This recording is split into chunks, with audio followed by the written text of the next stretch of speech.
O grande filósofo estoico Epicteto disse certa vez: o segredo é manter a companhia apenas de pessoas que o elevam, cuja presença desperta o seu melhor. Você provavelmente já ouviu o ditado: você é a média das 5 pessoas com quem mais passa tempo. Vamos discutir os 7 tipos de pessoas que podem atrapalhar seu progresso na filosofia estoica e como navegar nesses relacionamentos desafiadores. Antes de começarmos, eu agradeceria se você curtisse o vídeo para me ajudar a continuar divulgando a filosofia estoica. Se você ainda não é inscrito, recomendo que se inscreva e ative o sininho para não perder nenhum vídeo. Tipo de pessoa número 1: o reclamão. Todos nós temos aquele amigo, familiar ou colega de trabalho que parece encontrar defeitos em tudo, seja no clima, no trabalho ou até mesmo nas ruas. Agora você pode se perguntar: por que isso deveria me preocupar? Posso simplesmente ignorá-los? Bem, é mais fácil falar do que fazer. A exposição constante a tal negatividade tem um efeito desgastante em seu bem-estar mental. É semelhante a uma torneira pingando que se esgota. Por exemplo, imagine que você está trabalhando em um projeto com alguém que reclama constantemente, sem um diálogo construtivo. Cada reunião torna-se uma chata reunião de reclamação. Impacto: o moral da equipe pode cair, distrair-se da busca de soluções viáveis e ficar cada vez mais desiludido com o projeto e até mesmo com a vida em geral. Como o estoicismo pode ajudá-lo a lidar com os reclamantes? Existem várias estratégias que você pode usar. Primeiro, limite ao máximo seu contato com essa pessoa. Se isso não for possível, talvez porque a outra pessoa seja um familiar ou colega, sua segunda opção é distanciar-se emocionalmente ao fazer a acusação. Trate suas reclamações como uma tempestade passageira, alto e destrutivo, mas, em última análise, temporário e impotente contra a montanha inabalável que é a sua própria paz interior. Uma terceira opção é direcionar a conversa para uma solução ou mudar o assunto para algo mais construtivo. Nas palavras de Marco Aurélio, o homem não tem poder sobre eventos externos, mas sobre sua própria mente. Depois de perceber isso, você poderá encontrar forças. A princípio, você pode se sentir atraído pela energia magnética do drama e confundi-la com paixão e entusiasmo. No entanto, permanecer em seu território logo se tornará cansativo e perigoso, como navegar em um navio durante uma tempestade. O que torna o apelo do drama tão difícil de lidar é que as crises deles muitas vezes parecem as nossas. Sua confusão é contagiante. Você pode até se ver envolvido em um conflito no qual não estava originalmente envolvido. Vejamos um exemplo prático. Você tem uma amiga que frequentemente discorda de outras pessoas de seu círculo social. Não falarei com a Roberta hoje, Tom amanhã. Um amigo lhe pede um conselho, mas você percebe que esse ciclo nunca terminará e de repente se vê em desacordo com Roberta e Tom, que também tentaram intervir. Nesse caso, você pode usar uma estratégia chamada escuta reflexiva. Em vez de aconselhá-los ou tomar partido, reflita sobre suas palavras. Por exemplo, se alguém disser: não acredito que Roberta disse isso sobre mim, você pode responder: então, você se sente traído pelo que Roberta disse.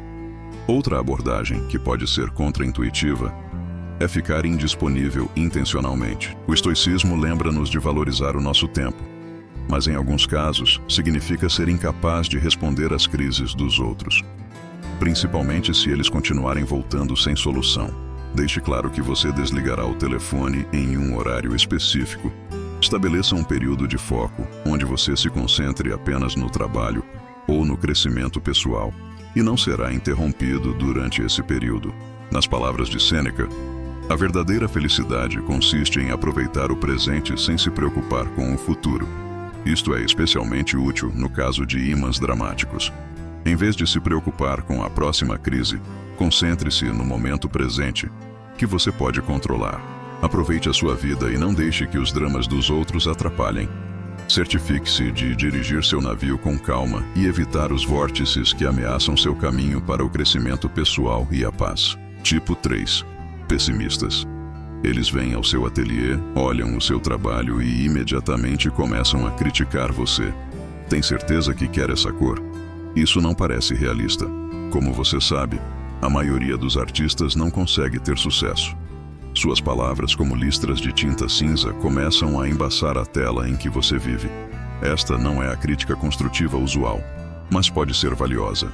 Em vez disso, é uma aura persistente de dúvida e negatividade. Digamos que você está animado com uma nova carreira.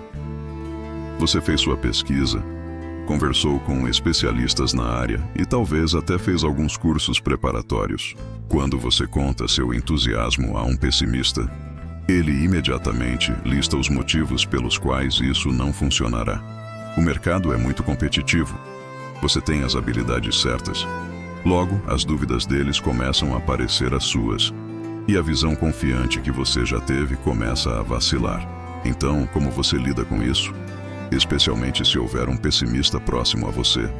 Um método não convencional, mas eficaz, é pedir conselhos em vez de apenas compartilhar seus planos e aspirações. Usar pessoas em funções consultivas significa que elas terão menos probabilidade de atacar suas ideias abertamente e mais capacidade de fornecer feedback construtivo. Outro método é inverter o roteiro com uma técnica chamada confronto positivo. Em vez de absorver seus pensamentos negativos, incentive-os a pensar em soluções. Se lhe disserem que uma mudança de carreira não é uma opção neste momento, responda: essa é uma perspectiva interessante. Como você acha que pode mudar de emprego com sucesso? Isso, portanto, não apenas desvia pensamentos negativos, mas também incentiva formas de conversa mais construtivas. Lembre-se das palavras do filósofo estoico Epicteto: temos 2 ouvidos e 1. Porque temos uma boca, podemos ouvir o dobro do que podemos falar. Ouvir não significa absorver as opiniões negativas de todos. Não. Quando os pessimistas começarem a obscurecer sua tela com sombras de dúvida, dê um passo para trás. Ouça, pense e continue pintando sua vida com as cores que falam com você. Não deixe ninguém transformá-lo em uma paisagem cinzenta e sombria. Pense na vida como um jogo de xadrez. Cada jogador tem as mesmas peças e tem o mesmo objetivo. Isso é dar checkmate no rei do oponente. Você pensa estrategicamente, faz sacrifícios e assume riscos. A pessoa em questão, no entanto, atribui a culpa por cada movimento ruim ao tabuleiro, às peças ou até mesmo ao oponente. Na sua visão, eles estão constantemente em checkmate, não por suas escolhas, mas devido a uma força externa que age contra eles. Sua narrativa é uma história contínua de sofrimento, com eles se colocando como vítimas indefesas. Não consigo avançar no meu trabalho porque meu chefe não me apoia, ou não consigo me manter saudável por causa da minha genética. É importante notar que algumas pessoas enfrentam desafios reais e problemas sistêmicos. No entanto, a pessoa em questão usa sua situação como uma desculpa constante, se recusando a assumir responsabilidade por suas ações ou falta delas. Você pode se ver envolvido em sua trama, talvez como o personagem secundário que precisa constantemente resgatá-los. Por exemplo, passando horas ouvindo um amigo culpar seus ex-parceiros por seus relacionamentos fracassados. Isso não apenas consome seu tempo, mas também pode influenciá-lo sutilmente a adotar uma mentalidade de vítima semelhante. Então, como você lida com uma pessoa assim? Pode ser tentador se tornar seu salvador, oferecendo conselhos e apoio emocional. Mas os estoicos desaconselhariam isso. Eles sugeririam estabelecer limites claros para proteger sua própria saúde mental. Você poderia praticar o desapego compassivo, mostrando empatia e gentileza, mas sem tentar resolver todos os problemas deles. Esteja presente para ouvir, mas evite se tornar o eterno solucionador de problemas. Como Marco Aurélio disse, a melhor vingança é ser diferente daquele que cometeu a injustiça. Se você se deixar levar pela narrativa da vítima, evite se tornar parte dela. Assuma o controle do seu próprio jogo. Faça seus movimentos e lembre-se de que, no xadrez da vida, estar constantemente em xeque-mate é muitas vezes uma escolha, não um destino. Continue avançando suas peças. Faça sacrifícios estratégicos quando necessário e jogue não por vingança ou piedade, mas por crescimento e sabedoria. Tipo de pessoa número 5. O positivista tóxico. Você conhece alguém assim? Sempre otimista, ignorando qualquer aspecto negativo da vida. Eles dizem para você ser feliz, mesmo nos momentos difíceis, ignorando seus sentimentos com um excesso de otimismo. Imagine sua vida como um jardim. Há flores, mas também ervas daninhas e pragas.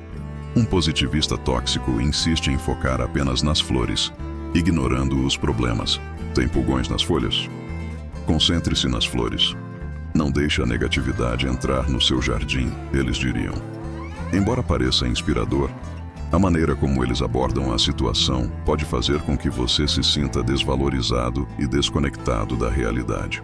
Imagine que você esteja enfrentando uma separação difícil. Você está triste, confuso e em busca de equilíbrio emocional. O conselho do positivista tóxico: existem muitos outros peixes no mar. Apenas sorria e seja feliz. Esse tipo de positividade exagerada ignora as nuances das emoções humanas e as dificuldades da vida. Como você pode cuidar do seu jardim sem permitir que os positivistas tóxicos o dominem com sua constante disseminação de boas energias? Uma estratégia é envolvê-los em uma conversa que aborde tanto a luz quanto a sombra. Se eles disserem, olhe pelo lado positivo, pelo menos você está saudável, você poderia responder, sim, sou grato pela minha saúde, mas também é normal ficar triste com essa situação específica. Ambos podem coexistir.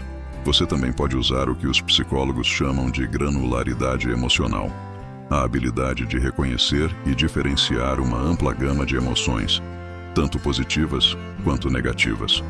Quando o positivista tóxico insiste para que você seja apenas feliz, reserve um momento para identificar e nomear suas emoções de forma mais detalhada. Estou um pouco melancólico hoje por causa de X, e está tudo bem, pode ser uma afirmação libertadora. Citando o pensamento estoico, Sêneca uma vez disse: a verdadeira felicidade está em compreender nossas responsabilidades para com Deus e o próximo. Aproveitar o presente sem ansiedade pelo futuro. Note o equilíbrio. Entender as responsabilidades, que nem sempre são agradáveis, e aproveitar o momento presente. Uma abordagem estoica não se resume a focar apenas no positivo ou no negativo. Trata-se de aceitar a complexidade da vida com serenidade. Portanto, da próxima vez que o positivista nocivo espalha seus confetes em seu jardim, meticulosamente cuidado, dê um passo para trás. Lembre-se de que um jardim precisa de sol e chuva para prosperar. Aceite todas as suas emoções e continue a alimentar seu jardim com a abundância e a complexidade que ele merece. Tipo de indivíduo número 6. O manipulador.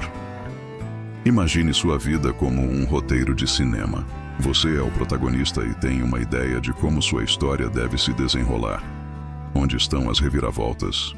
Quem são seus aliados e mentores e como será o desfecho? Entra em cena o manipulador, o produtor sombrio que reescreve sutilmente seu roteiro, sem que você perceba, até que um dia você percebe que sua trama saiu dos trilhos. O manipulador é habilidoso na arte da manipulação emocional ou psicológica. Eles podem usar elogios, sentimentos de culpa ou até mesmo enganação para direcioná-lo a seu favor. Você pode ter um amigo que sempre consegue fazer com que você pague pelo jantar, dizendo algo como: estou passando por um momento difícil e você é tão bem-sucedido que isso não faria diferença para você, mas faria para mim. Isso alegraria meu dia. Com o tempo você percebe que sua generosidade foi explorada, mas confrontá-los é desconfortável, pois eles consideraram isso um favor a um amigo necessitado. Lidar com um manipulador pode ser desafiador. Uma estratégia para neutralizar suas táticas é o que alguns especialistas chamam de nebulização.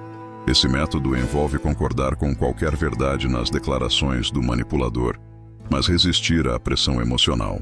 Se eles disserem: você é tão bem-sucedido que deveria cobrir o jantar, você poderia responder: você está correto, estou progredindo, mas vamos dividir a conta como sempre fazemos. Estabeleça limites claros e mantenha-os. Se o manipulador tentar pedir dinheiro emprestado ou envolvê-lo em tarefas desconfortáveis, aprenda a dizer não de forma assertiva. Mantenha a calma e seja direto. Não posso emprestar dinheiro, mas estou aqui para oferecer apoio emocional. E isso define um limite sem prejudicar a amizade. Inspirado pelo pensamento estoico, Epicteto nos lembrou que não podemos controlar as circunstâncias externas, mas sempre podemos controlar nossa reação a elas. O manipulador se beneficia de suas reações previsíveis. Eles exploram sua bondade, culpa ou desejo de aprovação. Ao optar por responder de maneira diferente, você retoma o controle de sua vida. Lembre-se de que você é o autor de sua história. Seu enredo está em suas mãos e, embora haja vários personagens, a jornada do protagonista, sua jornada, deve ser guiada por seus valores e escolhas. Retome o controle de sua narrativa e não permita que ninguém manipule sua vida. Tipo de pessoa número 7. O vampiro do tempo. Pense na sua rotina diária como uma orquestra meticulosamente organizada. Cada instrumento representa uma atividade ou compromisso. E, quando tocados juntos, criam um equilíbrio harmonioso. No entanto, surge o momento em que o vampiro se junta a nós, desafinando, abafando a melodia e transformando a bela composição em um ruído discordante. O vampiro do tempo não é necessariamente malicioso. Na verdade, eles podem parecer bastante inofensivos. Pode ser um colega que o interrompe constantemente com perguntas sem importância, transformando seu dia produtivo em uma série de momentos fragmentados. Ou pode ser um amigo que o convida para eventos sociais nos quais você não tem interesse, fazendo você se sentir obrigado a comparecer e consumindo seu tempo e energia. Essas interações podem parecer insignificantes no momento, mas o impacto acumulado pode ser profundamente perturbador. Como proteger sua orquestra de ser arruinada por um vampiro do tempo? Uma estratégia eficaz é a técnica Pomodoro, um método de gerenciamento de tempo que envolve dividir o trabalho em intervalos de 25 minutos, separados por pequenos intervalos. Durante esses intervalos, deixe claro que não deve ser perturbado. Isso estabelece um limite que protege seus momentos mais produtivos de serem interrompidos. Se estiver lidando com um vampiro do tempo social, lembre-se de que dizer não é apenas aceitável, é essencial para o seu bem-estar. Em vez de inventar desculpas elaboradas, um simples "obrigado pelo convite, mas não posso ir" é o suficiente. Recusar um convite não é uma rejeição da pessoa, é uma afirmação de suas próprias necessidades e prioridades. Segundo Sêneca, a vida, se bem aproveitada, é suficientemente longa. O estoicismo nos ensina que o tempo é um recurso valioso, que deve ser utilizado com sabedoria. É como uma tela em que pintamos o quadro de nossas vidas, e devemos ser seletivos sobre quem e o que merece nossa atenção. Na grande composição da vida, certifique-se de que cada elemento esteja alinhado com seu propósito. Não permita que interferências desorganizem sua jornada. Conduza a sua vida com propósito, garantindo que cada momento contribua para sua obra harmoniosa. Ao explorarmos os personagens que podem atrapalhar nosso caminho em direção à resiliência e sabedoria, lembremos da importância da autoconsciência. Reconhecer esses tipos em nós mesmos é desafiador, mas essencial. Você pode estar desempenhando um desses papéis na vida de alguém sem perceber.